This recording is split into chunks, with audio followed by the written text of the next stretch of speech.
Hi, my name's Kaelene. I'm one of the Australia Country Specialists here at Audley.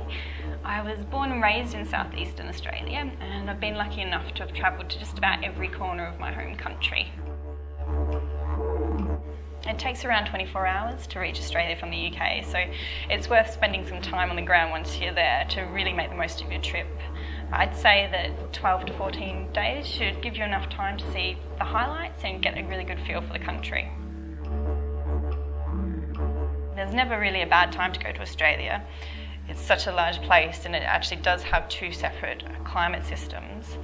There's the tropical north, which has a wet and dry, and in the south you have the standard 4 seasons occurring at the opposite times of year to in the UK.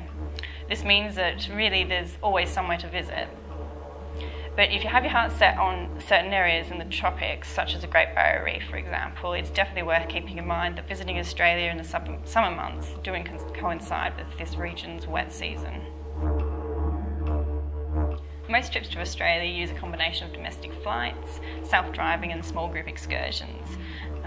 The extensive domestic flight networks help you cover large distances quickly so that you can make the most of your time.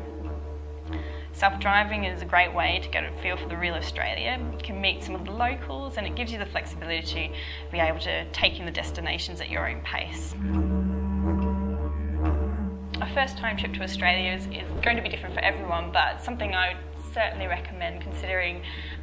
We'll be flying into Sydney. Although I'm a Melbourne girl myself, I love Sydney. It's a beautiful place. They really do city meets water fabulously, and getting out on the harbour is just stunning. Flying inland and really getting a feel of the outback then, Uluru, and just the magnificent icons out there are just stunning, and in real life they're so much more amazing than you could possibly imagine.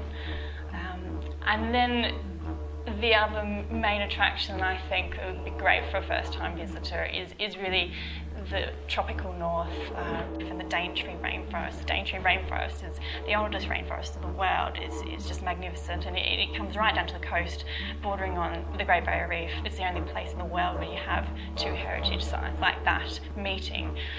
What more could you ask for, really? And a fantastic way to take in Australia for the first time.